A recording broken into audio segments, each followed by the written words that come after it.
আলাইকুম, আমি Tanjin sign Melbourne dream পেজের পক্ষ থেকে সবাইকে শুভেচ্ছা স্বাগতম। বন্ধুরা, ডায়াবেটিসের পাশাপাশি যারা অবেস পেশেন্ট অর্থাৎ মোটা টাইপের পেশেন্ট, তাদের অবশ্যই ওয়েট লস করাতে হবে। সেক্ষেত্রে একজন ভালো ডায়াবেটোলজিস্টের কাছে সঠিক পরামর্শ নেবেন। তারা অবশ্যই আপনাকে মেটফর্মিন গ্রুপের প্রোডাক্ট সাজেস্ট করবেন। এর পাশাপাশি যাদের কিডনি প্রবলেম রয়েছেন বা হাইপার টেনশন রয়েছেন, সেক্ষেত্রে যে কোনো ধরনের হাইপার টেনসিভ প্রোডাক্ট খেলে কিন্তু হবে না।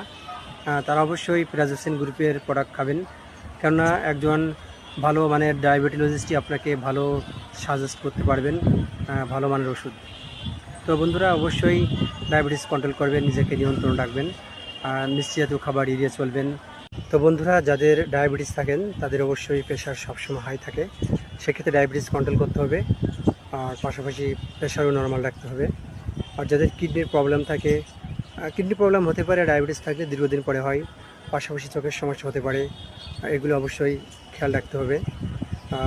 সব থেকে বড় কথা আমি একটা সাজেস্ট করব, সেটা হচ্ছে ডায়াবেটিসের শুরুর থেকে যদি আপনারা ইনসুলিন নিতে পারেন, তাহলে আপনার প্যানক্রিয়াসের সেল টিস্যু অবশ্যই ভালো থাকবে এবং ইনসুলিন সিক্রেশনটা ভালো হবে। আমি ডায়াবেটিসের ক্ষেত্রে ট্যাবলেট ক্যাপসুল এগুলো সাজেস্ট করতে আমার একদম ভালো লাগে না। আমার কাছে সব থেকে ফার্স্ট প্রায়োরিটি ইনসুলিন, এবং অবশ্যই আপনারা ইনসুলিন নেবেন।